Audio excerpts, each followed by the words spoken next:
အားလုံးမင်္ဂလာပါကျွန်တော်ဒီban share ဖို့ပေးနေဒီ ban share channel နဲ့ပဲကြိုးစားပါကျွန်တော်ခုကမြောက်ပေးနေတဲ့အကြောင်းအရာလေးကဘာလဲဆိုမိတ်ဆွေတို့အနေနဲ့စီးပွားရေးလုပ်လို့ရှိရင်business strategy ၃မျိုးကိုကျွန်တော်မြောက်ပေးချင်ပါတယ်လို့အဲ့ဒါဘာလဲဆိုတော့နံပါတ်1ကကျွန်တော် cost leadership ဆိုတော့ကျွန်တော်ဈေးအသက်သာဆုံးဖြစ်အောင်လုပ်နိုင်လဲအောင်မြင်ပါတယ်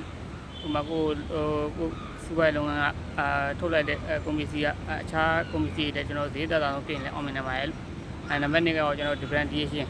ဆိုတာမတူအောင်လုပ်ရင်လည်းအောင်မြင်နိုင်ပါတယ်လို့ဥပမာဆိုဖုန်းထဲမှာဆိုတော့မှကိုက3ခေါက်ထိုးဖုန်းအလုပ်တာမျိုးဖြစ်နိုင်ပါတယ်လို့မတူအောင်လုပ်ရင်လည်းအောင်မြင်နိုင်ပါတယ်လို့နံပါတ်3ချက်ကတော့ကျွန်တော် focus strategy ဆိုတော့တစ်ခုကောင်းကိုဆိုလိုချင်းဖြစ်ပါတယ်လို့ဥပ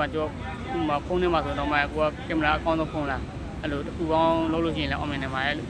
ကျွန်တော်ခုမြောက်ပေးတဲ့အကြောင်းအရာလေးကကျွန်တော်ခုမြောက်ပေးတဲ့ business strategy 3မျိုးကအမိတ်ဆိုတဲ့အကျိုးရှိမယ်လို့ကျွန်တော်ယူပါတယ်ပြန်ပြီး